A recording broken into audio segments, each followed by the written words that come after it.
The book that I'm introducing today is called Cora Cooks Pancit, and it is by Dorina K. Lazo Gilmore and Christy Valiant. Again, really excited about this story. Pancit is one of my favorite foods, so I can't wait to share this story with you. Oh, I see Milena likes to cook arepas and platanos. Sounds amazing, Milena. All right, let's start it. So, you can see that right here. Cora loved the kitchen. She loved to drink in the smells of Mama's Filipino dishes. Cora's older sisters and brother often helped with the cooking. They got the grown-up jobs, like shredding the chicken or mixing noodles in the pot. They sliced vegetables and rolled lumpia into tiny egg roll shapes. Cora was stuck with kid jobs, like drawing pictures on the floor or in the flour or licking spoons. She longed to be a real cook. Show that picture in here. Does anything look familiar about this kitchen? Anyone have big families, small families, maybe even a pet?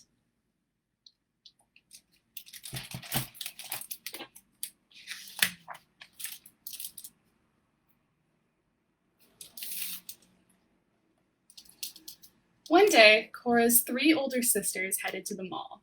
Her brother darted outside with his ball glove. Now was her chance. Cora popped her head around the corner. "What are we making today, Mama?"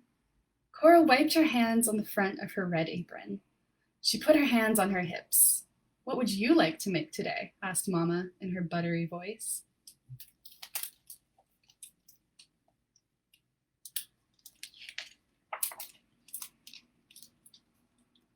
Cora was surprised Mama was letting her decide. She scrunched up her pug nose and began to think. All her favorite Filipino foods danced in her head. Lines of lumpia pranced in rows. Adobo chicken legs bebopped in time. She saw a large bowl of pancit. The thick noodles and vegetables curled and swirled in a dance party. See Steven's mentioning that there's dogs in his kitchen a lot. Same here. I always had a lot of animals growing up, so lots of dogs in my kitchen. "Will you teach me how to make pancit?" she asked. "Of course," said Mama. "Would you like to wear my red apron?" Cora was a real cook now. The apron was a little too big, but it would do. Mama helped Cora tie the strings around her back and make a neat bow at her belly button. "This apron belonged to Lolo, your grandpa," said Mama. "He wore it when he first came to California. He was a cook for Filipino farm workers who picked strawberries and grapes in the field." How many of you have a special name for your grandparents? I grew up calling my grandparents Lolo and Lola, but what are some other names that we might call them?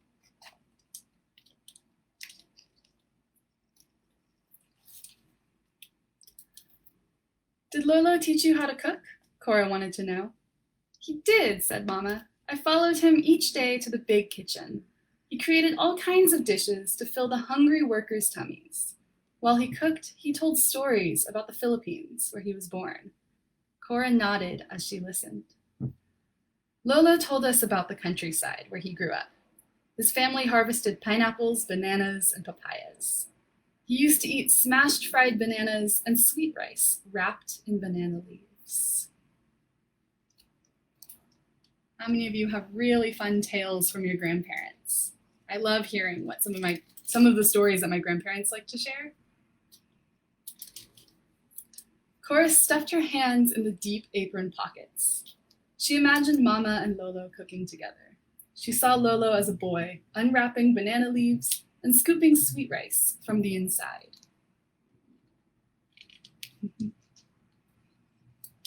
Diana's getting hungry with this story, so am I.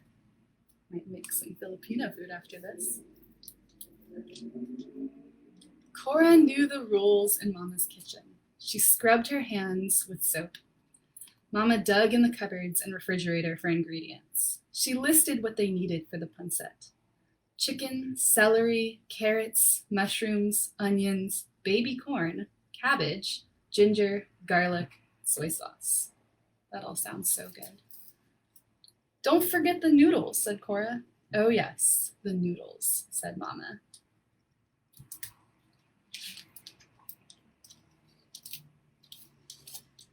Let's get started, Mama told Cora. Open the package of rice noodles and put them in this bowl of water. Do you know why we soak them? So they get soft, answered Cora. You've been paying attention, said Mama with a wink. Cora opened the package. She plopped the big clump of noodles into the bowl. So the way that they're preparing noodles in here is a little different from how sometimes noodles are prepared in other cultures.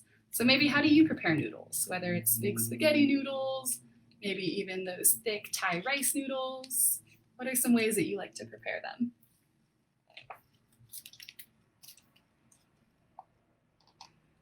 Meanwhile, Mama took out some chicken that she had cooked earlier.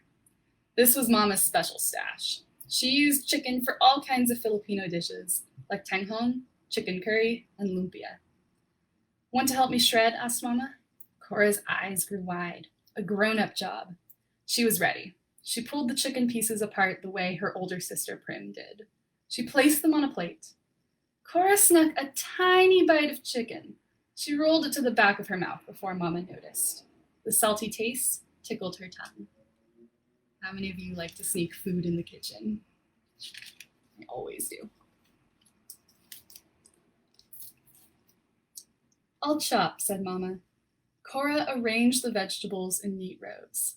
Mama chopped celery stalks, carrots, cabbage, and onions. When Mama started slicing onions, tears ran down Cora's cheeks. She looked up and saw Mama's watery eyes. Onions make us cry, sang Mama. They both laughed. Mama took out her huge pancit pan with the shiny copper outside and big handles. The pan was deep enough to hold all the ingredients. Cora danced on her tiptoes to see inside. Mama asked Cora to step back while she added some oil and the vegetables to the pan. The pot began to hiss and sizzle. Mama added spices too, garlic, ginger, and a splash of soy sauce. Cora loved the smell of garlic.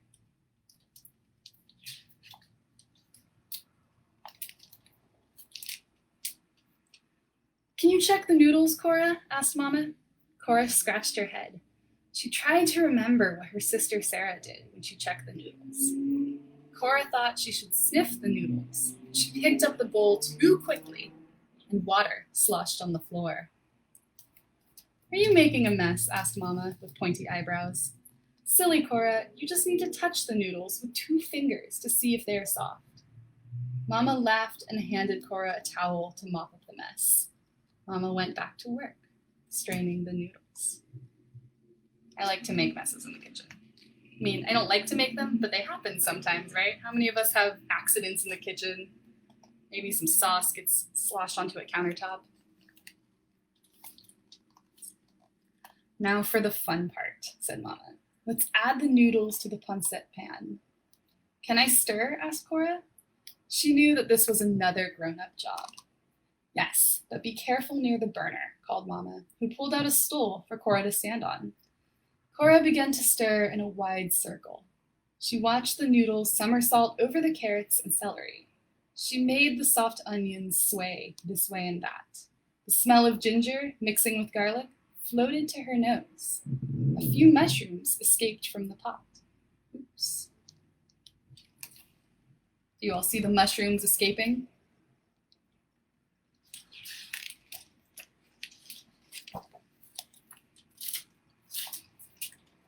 That night, Mama brought the food to the table. She set out a platter of adobo chicken, 2 plates of her special lumpia with dipping sauce, and a bowl of pineapple slices. Cora's brother and sisters came to the table one by one. Daddy sat in his usual spot at the head of the table. Cora watched his eyes grow wide as he checked out all the food. He licked his lips. Finally, Mama set the steaming platter of pancit in the middle of the table. You made pancit without us? Hollered Cora's older brother, Crispin. Who did my job? Asked Prim. Who checked the noodles? Sarah needed to know. Mama replied, Cora did all the grown-up jobs. Really? Said Daddy. That's my girl. Cora scrunched together her eyebrows and bit her lip while the family tasted her pancit. Did she do everything right? Would they like it? Would Mama tell about the accident with the noodles? How many of you have tried to cook a dish for your family all by yourself? Sometimes it's kind of nerve-wracking, right? Pretty impressive, smiled Cora's sister Irene. Crispin chomped on a big spoonful of pancit and elbowed Cora. Not too bad, Crispin said. Cora grinned. Her eyes sparkled with delight. Daddy sat back in his chair. This tastes like your Lolo's pancit. Cora beamed with pride. Salamat, she cried out. Thank you. The family laughed, and Cora was still wearing Mama's red apron. Does anything in the scene look familiar to you all? Maybe anything about this table setup, the way that some of them are sitting or standing on the chair in Cora's case. That is the end of our story of Cora Cooks Pancit. So I want to thank you all so much for joining me today. And as a special addition, the back of this book has a pancit recipe, which we can't read on here, but we will drop it in the chat for you to make sure that you have it. So if any of you at home want to read that recipe through and maybe make the recipe from this book, you're welcome to try it out. Pancit is a very delicious noodle dish from the Philippines. So, yeah. And yes, I see Milena likes the big platter in the middle of that table. Me too. Big platter of food in the middle of the table that everyone can take from and share from. Great. Well, I want to say thank you again so much for joining me today.